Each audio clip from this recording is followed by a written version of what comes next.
Ball rests just shy of the 30-yard line. Shotgun formation again, 2 right, 2 left. And Ballweber. Hviding's in motion. 3 receivers to the left of Drews. Well protected, throwing up the seam. Hviding's got it! And ahead of steam!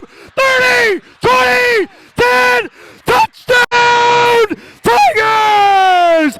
22 seconds to play! No flags on the field! Drews-to-Hviding! 60 yards for the score! Welcome to the Princeton Podcast, your go-to source for everything happening in and around Princeton. Join your hosts, Zach, Mary, and Kim, 3 locals who live and work right here in Princeton, as we bring you the latest events, exclusive interviews with local businesses, and stories that make our town special. Your community, your stories, your podcast.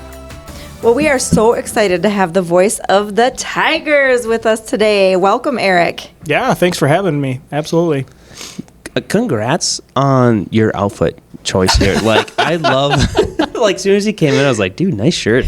Like, it looks comfortable. It looks cool. Like, the tigers and the trees, like. Absolutely. Waggle Golf if you're looking for sponsorship opportunities. Oh, there we go. That's where this one comes from. But surprising or not, I do have a strong collection of Princeton Tiger gear, some sponsored by Princeton High School and some sponsored by Waggle Golf. That's awesome. Nice. Looks good. Yeah, do you have the tiger tie too, right? I have one of the only tiger ties. The other is in possession of our fearless leader, activities director, Mr. Darren Labs. Okay. I was like, I know there's a tiger tie out there somewhere. So what's your association with the Princeton Tigers? My main job is I teach health and physical education at Princeton High School, so that's my day job. We're not necessarily here to talk about that, though, even though school is only a week away. I do moonlight for the Princeton Activities Department, and most notably do live stream broadcasting for many of our home activities, including football, volleyball in the fall, and boys and girls basketball in the winter. So, go ahead. No, I was just going to say, if anyone's watched the live streams or been at the games, you've heard his voice before. Yeah. I suppose you'd only hear my voice during the game if you're in person, if you're on the visitor sideline, or I do have a little desk that's on the visiting sidelines of our gym as well. But, we love that people tune in, and we wouldn't do it if people didn't tune in and watch. But it is a really accessible thing for people when they're on the road or if they're out of state or grandparents or whatever. So you can check us out on Huddle. I want to make sure to promote that everybody knows where that is. Maybe we could drop a link in the comments or whatever for people to subscribe, especially as our first broadcast is going to be tomorrow. Woohoo! With the Princeton Tiger volleyball team. So Huddle is where we're currently located. You could probably dig back in the archives and find some of our YouTube clips, one of which played us in and we introduced the podcast with. So, check it out. The Mississippi 8 website, if people are familiar with that, is also a really good way to find individual links. So if you're looking to watch the Tigers from a distance tomorrow, you could go to the Mississippi 8 website and then just click on the little video camera icon. Mm-hmm. And for the people that don't know what Huddle is, could you just give a quick brief summary of what Huddle is? Yeah, Huddle is a way to watch amateur athletics. They have expanded to live stream. Huddle began as a way for amateur athletics, so varsity sports teams to record their games or practices and share film, but they've since expanded to allow live streaming. A lot of other schools or teams will live stream, but not necessarily with audio. So I think we're a little bit of an outlier that we have a full broadcast team. So there's actually some robotic cameras that a lot of teams have mounted in their gyms. Those are fairly common. You probably wouldn't notice them unless you knew what you were looking for. But we actually have a camera crew with a high definition camera and a person that tracks the action that's happening. And we have a producer. And so we like to think we're kind of big time. We're a long ways from CBS, but not really. I mean, it is very good quality. And I wish that you could be 2 places at once because it's such a bummer to watch it. I mean, once you've listened to you do play-by-play, it is such a bummer not to have it. When or if you go to an away game, for example, you're watching an away game and streaming and you can only hear, people that happen to be sitting by the camera, but there's no play-by-play. It's just so fun. And In fact, it's so fun that I oftentimes, like when my son was playing soccer, I would listen to you while I was at the game because it's just so fun. I was just going to say I don't know if people do it anymore, but like at Vikings games or Twins games, we'd always go and people they'd be listening to the radio and watching the game. Yep. That's going to start happening. Yeah. I mean, I've done that for a while because it's just so fun. I've heard people have reported that they still do that. And I have fond memories of my grandpa doing that at Gopher football games. He'd tune into Ray Christensen on WCCO for the Gopher football games. So I think that's pretty cool. And we really like our production. I got to make sure I give a huge shout out to the rest of our team, Joe Thiel and Doug Berlin. Doug runs the camera and Joe is the producer. And he is absolutely the brains of the operation, meaning Joe Thiel. He's the guy that puts up our graphics, and he's got a scoreboard on there, and sometimes he's got little player cards for the starting lineups and information on kids, and he'll put statistics up there, and he is absolutely essential to our operation. And all three of us are really mostly self-taught, Joe included. He had a little bit of experience at Northern State when he was a student there. I think he did some student employment stuff for their activities department, but for the most part, we don't really have any training. Which is incredible because you do such a great job. I mean, I was going to, so how long have you been in Princeton as a teacher? And 2013-14 was the first school year I was here. So I started teaching at Princeton Middle School. I had Ryan Young in one of my first middle school Phi Ed classes. So, but then I was reassigned over to the high school. And so I think this will be year number 13. Okay. For the first 6 years, I was coaching and head coach of the girls basketball team. So, I wasn't as readily available for as many broadcast opportunities, but I believe 2018, 2019 was our first year of live streaming in kind of a part-time role whenever I was available. I just kind of jumped on. So that was mostly volleyball, football, because then in the winter. Why did you jump on? I mean, somebody that does, just curious. I mean, that's a scary thing, I think. Like, play-by-play, especially when you have to be really quick because the action is happening, and you also have a visiting team who you probably don't know many of the kids, at least at the start of the season. You probably get to know some of them, but their names at least. So why?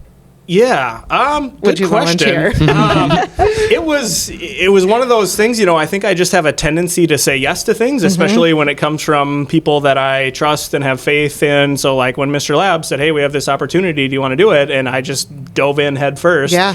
Admittedly, I'm a lifelong sports fan and sports junkie, especially local sports and high school sports. And, as I was coaching, I felt really invested in all of that. And so I don't really think I was ever afraid. I was really excited about it, and I think I have kind of a generally enthusiastic personality, and I knew a lot of the Princeton kids. I've learned a bunch of tricks over the years now to get to know the visiting team in quick fashion, so I try to have some procedures, because I know those kids, their grandparents might be watching, their parents might be watching, and they deserve to hear their names the correct way. As much as I might butcher them from time to time, I really do try hard to make sure every kid gets to hear their name, because that's kind of a special thing when you're hearing your name on TV or on the internet or whatever it might be. I think that's pretty cool. And it's special to the people listening to, not just the kids, but the grandparents, like you said, aunts and uncles. And it's fun to hear the person that they're watching. Yeah, for sure. Absolutely. So, back to your question, I guess the reason why, I'm just a big sports nut, and I thought it was a cool opportunity, and it's unique to Princeton. There's not a ton of schools our size, or even a ton of schools, period, that have the broadcast and live stream capabilities that we've kind of put together. It really took off during COVID times, obviously, because less people could attend, but we were pretty early adopters to the whole live stream thing. I also think I was a candidate because I spent a lot of time in the activities office. I'd be remiss to not mention some advice I got from my mom. My mom was a lifetime educator, 35 years in Lake Crystal, and when I got my job here, she said, you need to march into the activities office and open the door and just ask, what can you do to help? And I took that literally, and I met Debbie Jensen on my first day of new teacher workshops, which is happening as we speak here. And Debbie kind of grinned and looked at me side-eye and wanted to know if I knew what I was getting into. Exactly. And, from there, I've taken tickets. I've done public address announcing. I've run scoreboards. I've coached. I've supervised. I've worn a lot of hats. And I think what I would want people to know is it takes a lot of people to run a Thursday night volleyball game against Grand 100%. Rapids. There's a lot of people involved behind the scenes and on the sidelines. And I also, as much of a sports fan as I am, I'd much rather be part of it than just watching. I love watching. I love going to games in person. I love watching games on TV. But if there's any role I can have to try to be part of the action, I feel like that's best case scenario for me as a washed up 35-year-old, 36-year-old former athlete. So. And, you talk about the research that you do before games, and you always have the records of both teams playing each other, their conference records, a lot of information on them, and I know I really appreciate that when I watch that back. But I know you're a sports fanatic, but learning the terms and stuff of the different sports that you call. Yeah, there's some things come naturally to me. I spent a lot of my youth and even beyond youth careers playing basketball. And so, I feel like I have a lot of that terminology and jargon down. But football, admittedly, was something I ended my playing career earlier than many. And so that has just come from, I've learned a lot of the terminology just from watching sports. But I always try to have conversations with the people who know more than I do. So Ryan Fay, Coach Walquist are pretty accessible guys, and I always try to tell them, give me the idiot's guide to football, so I'm not looking like a fool, calling out something that doesn't exist or home run, things like that. Go Tigers! Football especially, there's so much happening with the X's and the O's, and Yes. So I want to make sure I do my very best, because everybody's seen clips of announcers that are misspeaking or making themselves not look And then they go viral. reputable. Yeah. And although, volleyball, I obviously didn't play high school volleyball. That wasn't even an option when I was growing up. But I was around the game a little bit. My mom did some coaching a long, long time ago. I had aunts that played at a high level. My Aunt Jody Nielsen is in the Hall of Fame at Concordia St. Paul, actually. So a little bit of a shout out there. Sweet. But yeah, other than that, just a little bit of effort to try to get to know terms and jargon. So do you remember the very first game that you called? I was trying to think about, I'm sure it was a football game because that's in the fall. I did mention when we were just chit-chatting, there was a game that we had two of us on the broadcast. So Mark McBroom did some color commentary. And I think that came from some old WQPM days, maybe. I think so. I know they had, I don't know what the status of WQPM is, but in 2013 they were doing some broadcast of Tiger activities. So he joined. That's the only other time I've had a co-broadcaster, unsolicited, I guess, because I've dragged a couple of people out of the stands from time to time to do interviews or color commentary or whatever. But so that was probably 2018, 2019. Mary kind of confirmed that was the first memory you have of doing volleyball as well.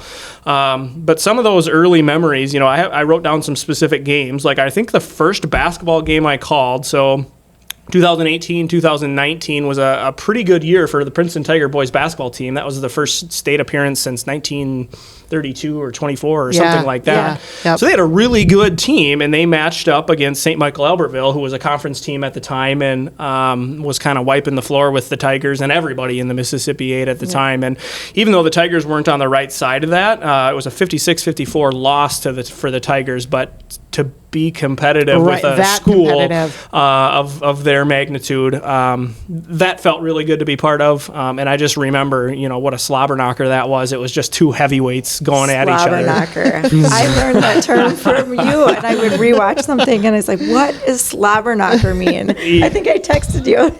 Yeah, I mean, it means it's an onomatopoeia. It means exactly. It sounds exactly like it means. I think. I don't know if I used that one correctly, but it was a heavyweight battle and two really good teams going at it. And ironically, the Tigers were averaging 80 or 90 points a game, and so for them to be playing in the 50s, it was a completely different style. And for them to be competitive like that, I think was really cool. And then after that, they continued to go out. They actually had state tournament runs. Unfortunately couldn't go, I know, in 2020. Yep. So that state tournament got canceled that year, and then 20. So 18-19 was the first state the tournament 19-20, appearance. yeah. 19-20, they won the section final, but then the next day, I think they won on Thursday, and then they called off the tournament on Friday. Yes. The following year would have been 2020, 2021. I wrote that down too because we got to call a home section final game. Actually, Coach Cloutier and I were just talking about that because contact tracing, that's a term from the past, but in the last regular season game for the Tigers, there was a player from the other team that tested positive the next day, and so they contact traced all of the people that were on the court at the same time this opposing player was on the court, which meant the entire starting lineup for Princeton was out to begin the playoffs. Right. So even though Princeton was the 1 seed, they were down their top 6 or 7 players, and they went on to beat Duluth-Denfeld, but again, it was 46-31 or something like that. Yes. So really an uncharacteristic score for the Tigers, but they were able to pull it out. And then without any practice, all of those players were then cleared to play against Grand Rapids, and that was another slobber knocker or barn burner that the Tigers were able to come out on top. They almost lost, but Grand Rapids was definitely not prepared to have all those guys back. And then that 2021 season finished at home in a section final loss to Hibbing. That's right. Yep. Okay. Yes. But it was unique because we were able to do the broadcast because it was at home. Yes. And it was a section final, so it was kind of a crazy atmosphere. After that was a state tournament appearance in 2022, and then 2023 was a section final loss. Yeah. Yeah. There was a good run there for a while with the really boys. good Yeah. run. Yep. And it's kind of funny thinking back to all that COVID stuff because you just kind of put it out of your mind. Yeah. Like the contact tracing yes. and just the fact that they made it to the state tournament and then it was canceled. And and I just, yuck. as soon as you said that contact tracing, my mind went to the gym where everything was like X'd off. Like it was taped That's off. right. In certain, You had to sit like every other, it's just you had to sit crazy. every other once we could come back. What? Yeah. It was great for me, from my perspective. So if people can picture where I sit in the gym, it's on the visiting sidelines. And at that time, it was just the teams and our broadcast crew that could be over there. Right. And now that everything is opened back up, I always kind of assume, there's plenty of room in our P gym, which is our main competition gym, but people still like to cozy up to me once in a while. Yeah. And I think they know because I tell them. I always feel obligated to share that I've got a hot mic, and anybody that's attended high school sporting events or sporting events in general know that sometimes the gloves can come off and people act a little out of character. Yep. And so I always give warnings, but there's a slobber knocker in the back. Yeah, Exactly. Sometimes it might need a little bit of more censorship than that. Hopefully slobber knocker is an acceptable term here. But I'll use that as a way to give a little bit of an announcement to people as they attend sporting events. These kids are teenagers, and you're there to watch your kids. Yep. You're not there to scream at officials, and the officials are human beings, and they're probably got to go to their teaching job on Monday morning, Right. Which is what a lot of them do, actually. So be kind to the officials. Appreciate getting to watch your kids play because it does go fast. You two have had kids that have graduated somewhat recently, and I'm sure you would agree that it goes really fast. Yeah. So make sure you're appreciating those moments. And You do a great job with that, though. Like if you hear somebody close to you that is, yelling at the refs or something, you always go into like, just a reminder. Yeah. Yeah. I do give announcements and say, march yourself into your local activities director and sign yourself up to That's officiate. right. Yep. Most people haven't done that. That is another thing that I've done is I've done a fair amount of officiating, and it's hard. It's really difficult. Yeah. It's a difficult job to be an official, and every time you blow your whistle, half of the gym disagrees with you. And, Right. It just is what it is. It'd just be a scrimmage and nobody would show up to watch if we didn't have officials. Yeah. So I do appreciate the time, energy, effort that it takes to be an official. And it's another one of those roles that people don't acknowledge as much that allows for the games to happen. And has caused games to be canceled because lack of. There just aren't enough officials now where games have had to be canceled. More at the lower level, but Or still. move times or Or double headers or whatever Yep. it might be because of the officials. It's hard. And I think that there's those sports, basketball and football being probably the top two, where everybody thinks they're an expert in the sport, so they can call the game better. I feel like soccer is maybe getting there. It used to be where nobody knew the rules. Yeah. So everybody was a little quieter. Yeah, I call those people armchair quarterbacks or bleacher officials or the Monday morning referee or whatever it might be. It's much easier to call the game when you're sitting in your recliner or in the bleachers. Or you have a completely different view, completely different perspective than the person who's officiating. And it usually doesn't occur to people that they may not know the rules. Exactly. Because there's lots of ambiguity, there's lots of interpretation, and there's lots of rules that most people don't know. Right. And, I'd say like volleyball, that game has changed so much since I played in high school, and I played all through, and I could not coach that game. I could not tell you like what the rotation is. I can only do the scoreboard and push point. So for people to yell out at refs in volleyball, I'm like, I'm not sure that you know the game. I mean, it's really changed so much. Well, the rules change too. Every year we have to take a new rules interpretation for new stuff coming in, old stuff going out, and it's constantly changing. I do have to share one specific rule that just because it drives me nuts and it's a little bit of a pet peeve. It's a basketball thing, but for whatever reason, people think that over the back is a foul. So sometimes when there's a really tall player and there's a 50-50 ball, like a rebound, and the tall player just reaches up and grabs it, even though it might be over from the back from behind. If there's not any contact, it's not a foul. Right. So oftentimes there is a foul there because if you're trying to go over somebody, you run into them. There is contact. It's a push or there's physical contact. But if there's not, it's not a foul. Over the back is not a foul. It never has been, never will be. You can't be called for a violation simply because you're taller than somebody. Right. So anybody who's watching out there, don't yell and scream for an over the back call because it doesn't exist. I think I might have been guilty of that. And here's a shout out to for the cross country and track people. Like usually don't have that in that. That is a sport where it is what it is. If you cross the finish line first, you win. Yeah.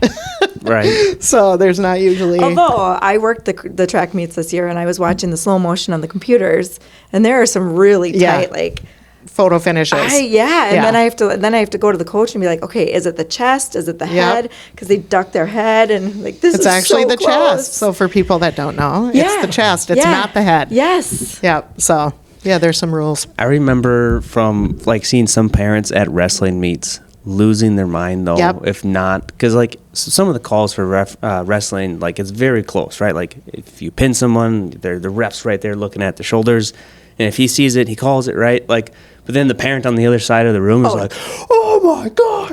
Just like freaking out. It's like, dude, the ref is literally on the ground. Right. With he's like inches from. He's as close as it gets. Let him do his job. Yep. And then parents too, because it's such a physical sport. People get very sensitive. Your kids out there, right? So it's completely physical, and then a lot of parents get very passionate. Yeah. Well, naturally, you're going to pay the closest attention to your own kids. Right. And the official's out there to watch all 10 people on the court or 22 people on the football field or whatever. And so if an official does miss something and it happens to your kid, it's going to happen. Of course, the parent is going to notice, So that's another thing to consider is you're probably not paying as close attention to the entire 20 kids versus one. Right. And sometimes like you mentioned, officials are human beings. They're going to miss some calls. I mean, when you're sitting on the top row of the bleachers and you have this big overall view, you might be able to see something that the ref missed or the official missed. Every game. It's going to happen. And wrestling, Ryan wrestled when he was 5 and I hated every bit of it, and they both, Chad and Ryan, wanted me to record it. So I'd be done. I wouldn't watch. I would just make sure it's in there, and then I'd look the other way. So I was not saying a word because I was like, please let this end. And Ryan would just, get in that wrestling position, and then just dance in a circle. Dance. To avoid contact. Yeah. It's like, can we just get this over with? The worst. So anyway, but so. What you mentioned that you do some prep before each game. What does that look like? Well, there's A handful of online resources. So Minnesota Basketball Hub, Minnesota Volleyball Hub are pretty good places to find, complete rosters, sometimes statistics. When I was coaching, we actually had a requirement that we uploaded all of our statistics to the Minnesota Basketball Hub. So that was a pretty comprehensive list and a reliable source to find statistics. But just a quick read through of names, even though in my mind it might be completely different. There's lots of names out there that are pronounced one way or spelled differently or whatever, but probably the most important prep I do is having conversation with people from the other team, and I go through the list and I say it to I say names to the best of my ability, and I have the opposing coach, read it back to me or say yes or no if I'm saying things correctly, because like I already mentioned, I do think it's really important that when kids have the opportunity to hear their name, I do my best to make sure people listening at home get the correct name. Yeah.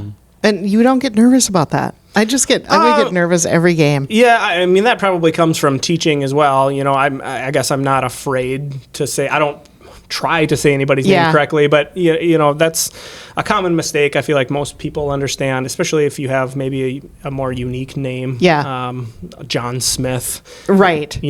Is always an easy one, but I feel like people understand generally, and if they don't, maybe I'm just naive to it, but that's okay. So, yeah. I don't know. When I'm watching a game, even for I run the scoreboard for the volleyball team, and I just am so afraid to miss anything, which I do. I'll be like, did they do that? We're asking each other. So to do play-by-play, I couldn't. I mean, and you are such a natural at it, Erik. Yeah. You are so good at it. An error I am really self-conscious of that I do all the time is siblings. So right. The Beltran boys come to mind now, and I would call Ethan Mason and Mason Ethan. I haven't called Gretchen either of those names yet. So not yet. Why is it with the Beltrans? I do the same thing with those two. Well, again, that's a teaching thing.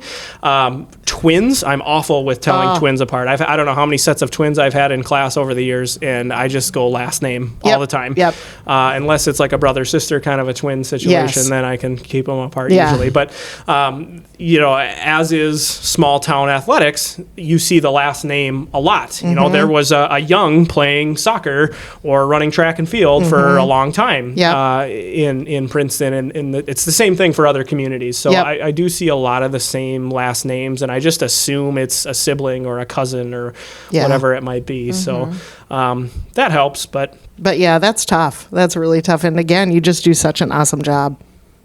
Where are we on time? Should we take a break here? Yeah, let's take a break. Okay, let's do it. An auto accident takes a bite out of your life. You hear that sickening crunch, and it's instant stress. Who do I call? Will insurance cover it? How long will it take? How much will it cost? Relax. You found Abra Auto Body and Glass, the premier auto body and glass company in America. Rest assured, their friendly professionals will make your experience easy and hassle-free. Abra Auto Body and Glass, repairing damaged vehicles right the first time, on time. And we're back. Ooh, good. Thank you. That was really good. Let's talk about community and connection.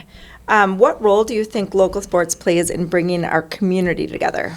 Yeah, I think sports and community are synonymous. I think sports and athletics are part of pretty much every public high school in the state of Minnesota, and that's what gets people to the school a lot of times. That's what allows them to see the facility. I think it really plays a huge role in growing up. I played a lot of sports and did a lot of things growing up, and that was a huge part of who I am today. But also, I know we just came back from commercial break, and so we do have sponsorships, and we have sponsorship opportunities available for anybody that's interested. So I want to make sure to plug that. The Chamber of Commerce is one of our sponsors, so we really appreciate that. But what that allows us to do is keep our broadcast free. So anybody that's familiar with live streaming of high school athletics, you've probably run into some paywalls and pay-per-view opportunities. Sometimes there's subscriptions available. I think it's really, really important, and I know our executive producer, Joe Thiel, and Doug Berlin agree that we want to keep it free. We want to keep it accessible, even though we're confident in our abilities, and we get a lot of really positive feedback that we do a good job, and we certainly could charge for it. There's precedence for that. We really think it should be free, and we couldn't do that without our sponsors. So if people are interested, they can contact myself, Erik.Jacobs at isd477.org, and we have some various levels of of sponsorships to be part of our live stream. We run an advertising loop, and we do have some physical signage, and we reach thousands of views. You know, for an average Friday night football game, we'll have well over 1,000 views. On just one single Friday night football game. So we do really get to a lot of eyeballs. There's a lot of people that see our advertising loop, and I think that's a pretty valuable thing. I would like to reiterate that, you know, for This Is Princeton, we advertise that way, and it's so well worth it. I mean, it's like you said, so many eyeballs are getting on there to see. And I also like to watch and see, who in the community is supporting the schools. You know, I think that's, you know, what businesses in the community are stepping up to help the schools out and keeping it free, you know, for all of us to be able to watch it. But, you know, depending on what package you're at, you know, it's on the live stream, it's in the program, it's on the wall outside the gym.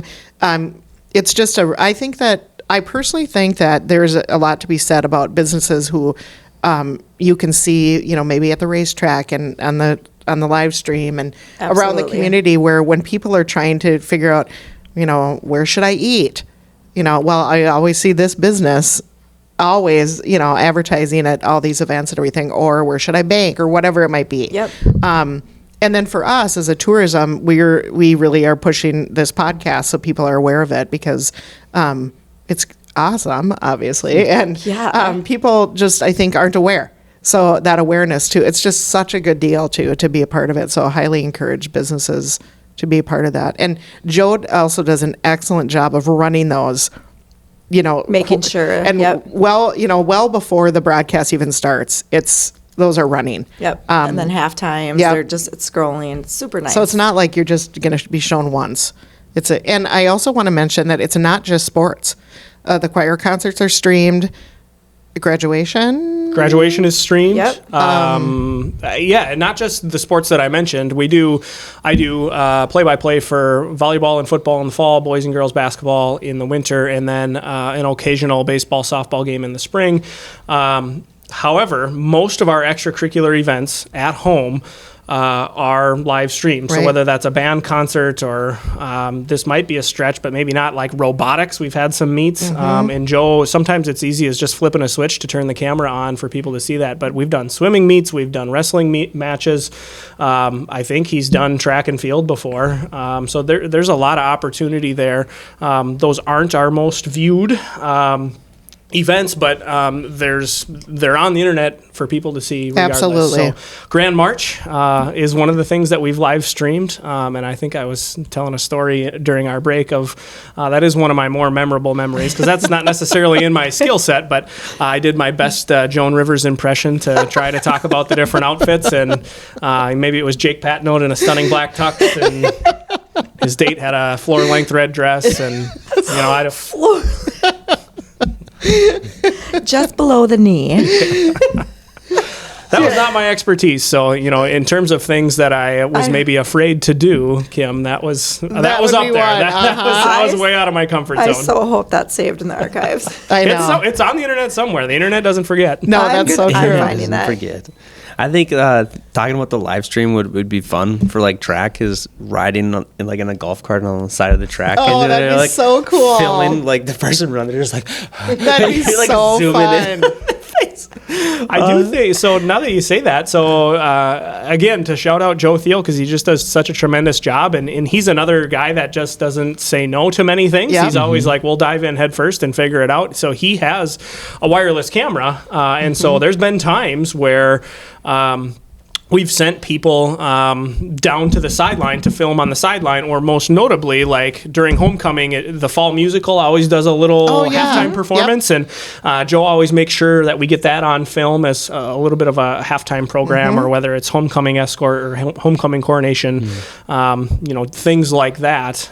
We've had a unique opportunity to try to get out there for people to see too, because there's a lot of things that happen at a high school. Exactly. And you've also had kind of sideline reporters off and on too, or do you do that pretty consistently? Yeah, and that has happened really organically. That's not really something we have sought out. So we don't advertise that we're looking for students. They have come to us. So I actually want to shout them out by name. Sienna Peck, Kayla Barnwell have both been, I just call them student sideline reporters. They're They've done great. some pregame, postgame, halftime interviewing, and I kind of let them be in charge of the things they wanted to talk about, the people they wanted to talk to. It was a great learning experience for them. JT Nori was a student producer for us, and again, all three of these students just had genuine interest in being part of a broadcast crew. Yeah. I feel like we should be able to offer them a little bit more education, meaning because I don't have any training, so I don't want to tell them anything wrong or incorrect. But for sure, Kayla and Sienna are pursuing careers in broadcast journalism. So I think that's pretty cool that they were awesome. able to get a start with us. I think that's really They were unique. so good. So They were good. And the so thing good. is you may not be able to give them, a class about it, but the experience alone is For worth sure. a lot. Yeah, that experience is the best teacher, Yep. period, whether Yep. you're doing broadcasting or playing a new sport or learning a new skill. Just get out there and do it. Yep, absolutely. Definitely. So is there a particular moment that has really stuck with you over the years that you broadcasted, did play-by-play? Besides Joan Rivers. That one sticks out, but maybe for some different reasons. I know the introduction was probably my favorite play-by-play moment. It was a homecoming victory on the last play against Albany. So Cooper Drews hit Drews-to-Hviding for, I don't know if it was 50 or 60 yards. Definitely Hail Mary worthy. It's definitely in that category. And so that's way up there. There's a couple other ones. Cooper Novak returned a punt and grittied into the end zone. Again, that clip is out there somewhere.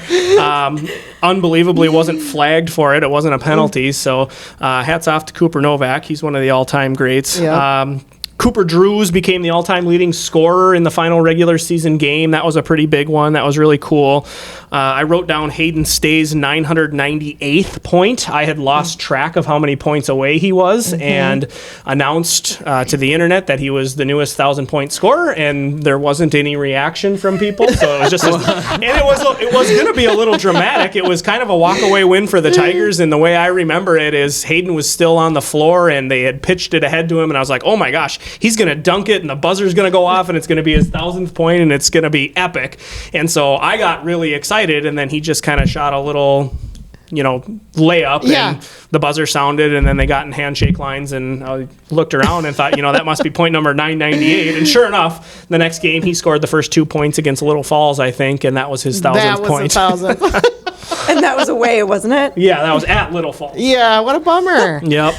Other things I wrote down, an undefeated 2024 football season. That was pretty memorable. We didn't lose at home. In Yes. fact, it's been a number of years, actually, since the Tigers have lost a football game at home. They've dropped a couple on the road, but been a pretty good run for Coach Fay and the Fighting Tigers on the gridiron.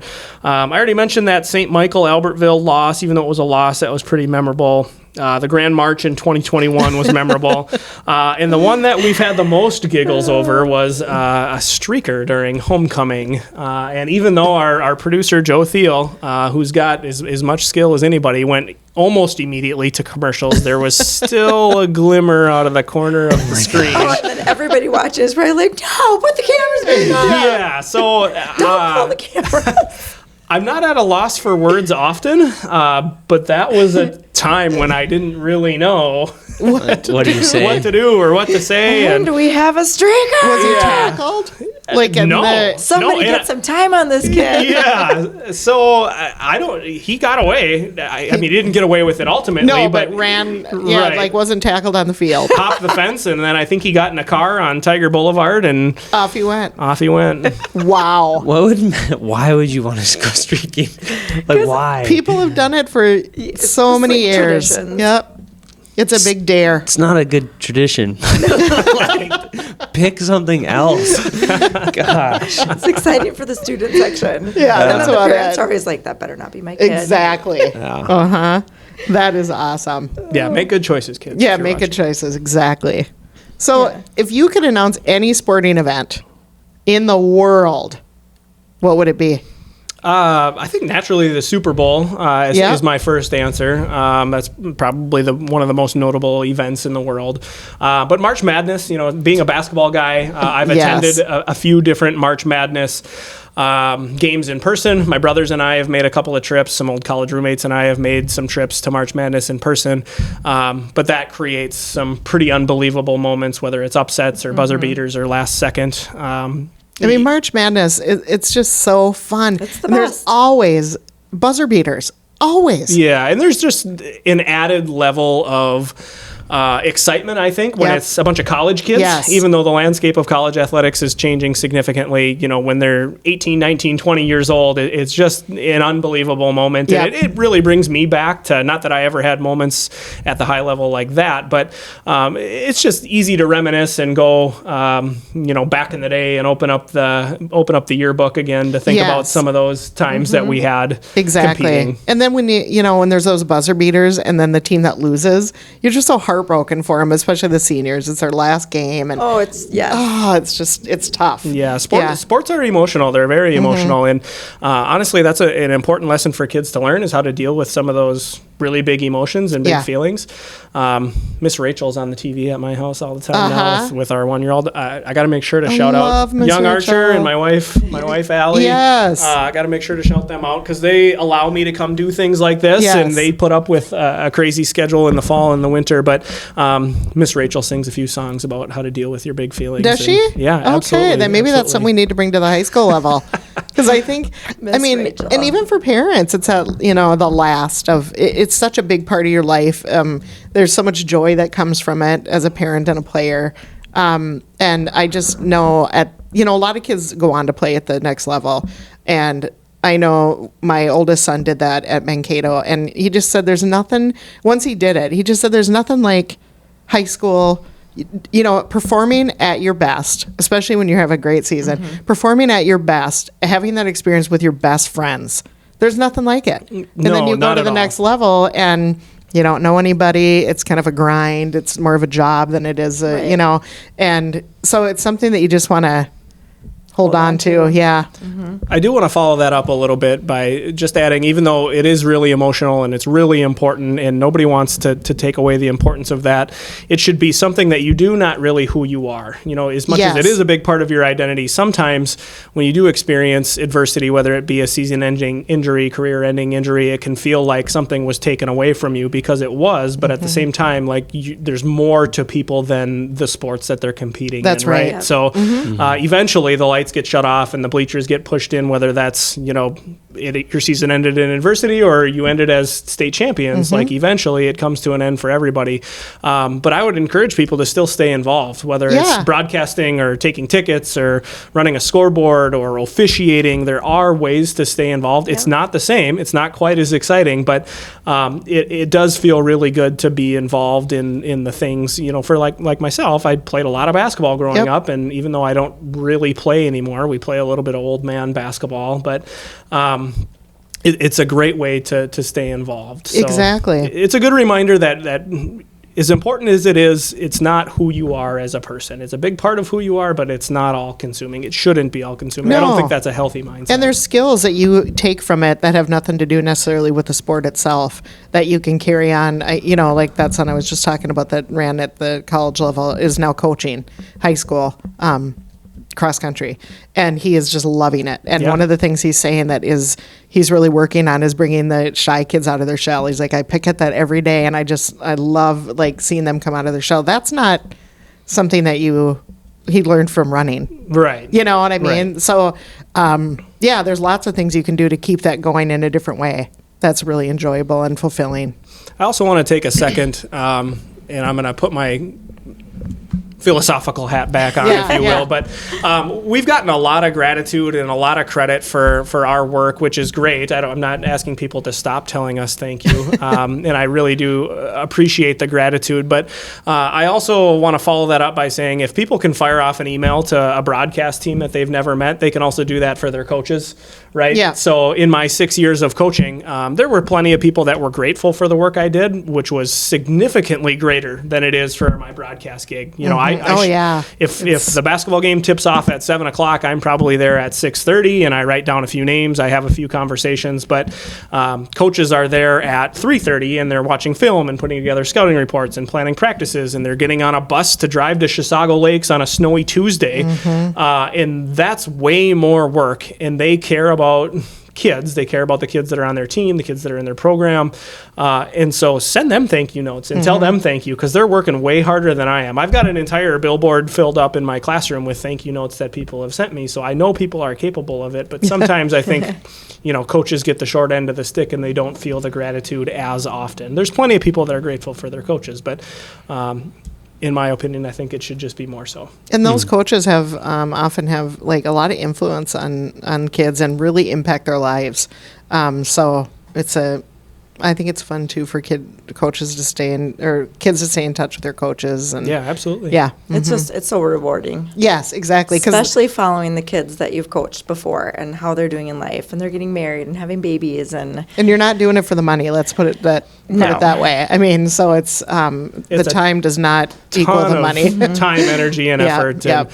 And, when you're winning, it feels like you're on the top of the world, and when you're losing, it feels like you're on the bottom. Yeah, when is this going to be over? There's nothing quite like it. It's a very much a roller coaster of emotion, but that's a life skill, and it hopefully prepares people to deal with that later on. That's right. Yeah, well, very good. Well, should we hit the rapid fire? Sure. All right, Mary. Yep, you can do it. You ready for this? Yeah, I think so. All right. Can I really prepare for things that I'm not expecting? Yeah. Okay, these are pretty easy. Favorite concession stand snack. That's stand snack. Popcorn from Princeton High School. Ooh. It's the best in the Mississippi 8. Does it have good salt butter ratio? So, okay, long answer here. Longer than you would expect for favorite concessions food. But when I was coaching, one of my assistant coaches and I, we actually had a spreadsheet, and as we traveled to all these different places, we always got popcorn, and we had some criteria, like salt to butter ratio. How large is the popcorn? Does it come in a paper bag? Is it $1? That was really important to us. I think popcorn should be $1. Yeah. And Princeton had the greatest score of all the Mississippi 8 schools. Really? Mm-hmm. Okay, good to know. Yes, go Tigers. I just had some of it on Monday. I was like, this is really good popcorn. Okay. It was. I'll have to remember that for tomorrow night. All right, loudest crowd you've ever heard in a Tiger gym. Oh, loudest crowd. Or a Tiger gym? Or Tigers game, sorry. So, I mean, the state tournaments, of course, are unbelievable. When the Tigers played De La Salle at Williams Arena, which seats probably 10,000 people, and it felt like there was 9,000 Tiger fans there. That those moments are unbelievable, and any kid that plays on those teams, is going to tell you that that's their favorite memory, as Never it should be. Never forget it. And we get reports of the games on at Pizza Pub, and when the whole community shuts down to go down to Williams Arena. I think that's that's it. Yep. Right. That's the best pretty of cool. the best. Yep. As far as loudest Princeton moments, though, I mean, the Cooper Drews Hail Mary in 2023, that got pretty loud. Yeah, that was a good one. All right. One word to describe Princeton sports fans. Awesome. Perfect. I love it. What's your favorite sport? Basketball. Had to add that in there real quick. That was not on the sheet, Erik. Was there anything else that we've forgotten that you wanted to mention? I get an opportunity to really promote how awesome Princeton High School is, and I get to, have a little bit of time to promote things that I think are really important, like, people's identity in sports and how important they are, but at the same time, it's a vehicle to learn things about life, and so I appreciate that. But there's some awesome things happening at Princeton High School. I think this is a great place to live. I moved here. I'm a transplant. I didn't grow up here, but it's just been such a great place for me to, start a family, grow a family, live in a supportive community, and I want to make sure to shout that out. So I try to give back as much as Princeton has given me, and I feel like this is kind of my opportunity to do that. Well, and you, Erik, as a resident now of Princeton, you're everywhere. I always see you. You're at the parks with your kids and wives, and A friend's Wives? wife. Whoa.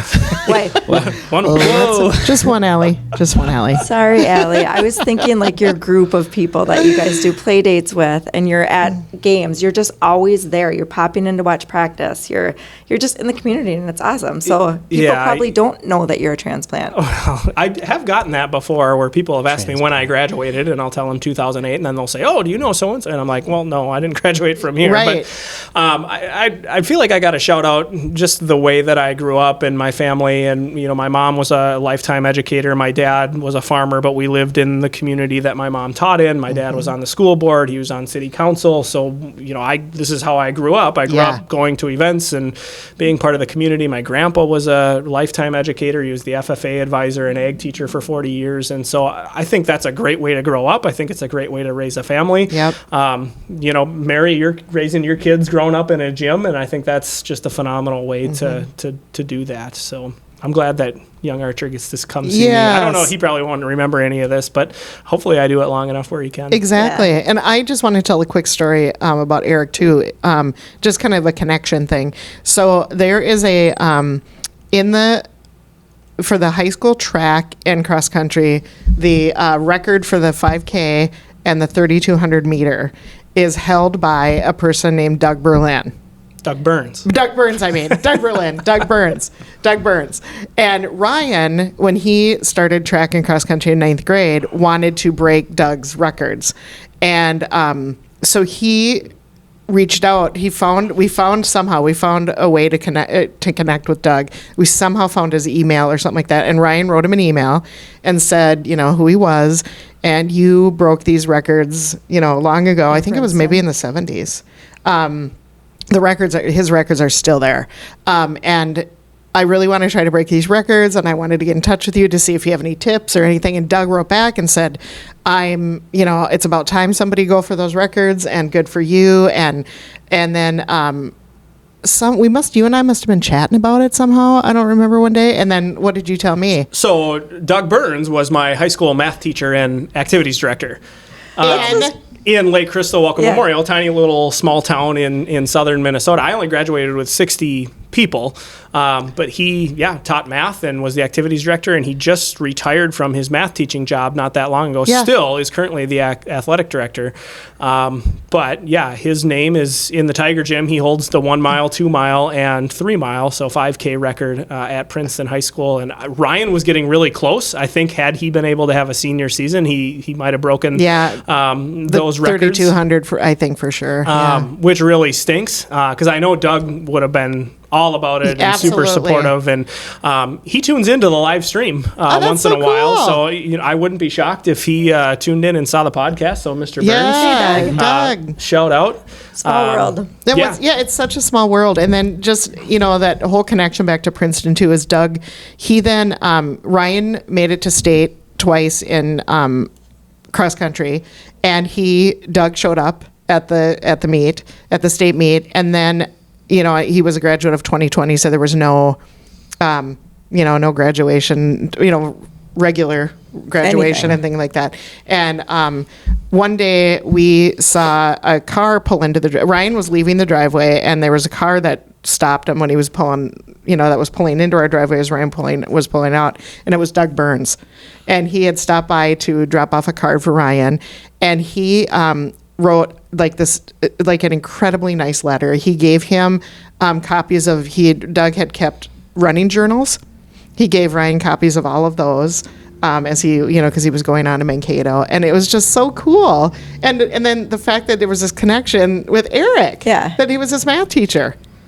I mean, it's just so cool. Kind of unbelievable. And he was track and cross country coach at Lake Crystal as well. So I spent a lot of time, and actually to follow that up, he has a way of showing up in places unexpectedly.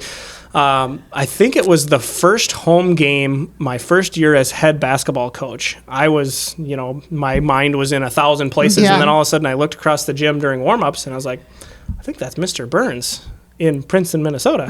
So when you were coaching here? Yes. And there he was. And I actually specifically remember that game because we had beaten Hermantown. We kind of had no business beating Hermantown, and it was a fire alarm game. There was a big fire alarm, but it was a huge win for us. Wow. And I ended up running into Mr. Burns. He sat on the top row and watched me coach one of my very first games as the Princeton Tigers. That's so cool. girls And he's coach. just so quiet and humble, and he's not like on social media or anything like that. He's just really, I don't think he is. He wasn't years ago. I don't think so. But my last interaction with him, he still had a flip phone, and he's kind of got that personality. Yeah. So Yep. I appreciate Mr. Burns for sure, Yeah. and he's a high character guy. So Yeah. I'm glad we had that connection. That's pretty that's cool. really cool. Yeah, so it's pretty neat. So anything else, Erik, that... I don't think so. I will shout out our sponsorship opportunities one more time, You because bet. that's what allows the live stream to be free. Yep. People, like I said, might have noticed some places choose to charge. We don't, because we have some really great community support and support from businesses, and that's great. Excellent. Well, it's been really fun having you on the podcast today. Thank you for being here. Absolutely. We appreciate it. Go Tigers. Go Tigers. So until next time, this is Kim, Mary, and Zach signing off. This is Princeton. Stay here, play here.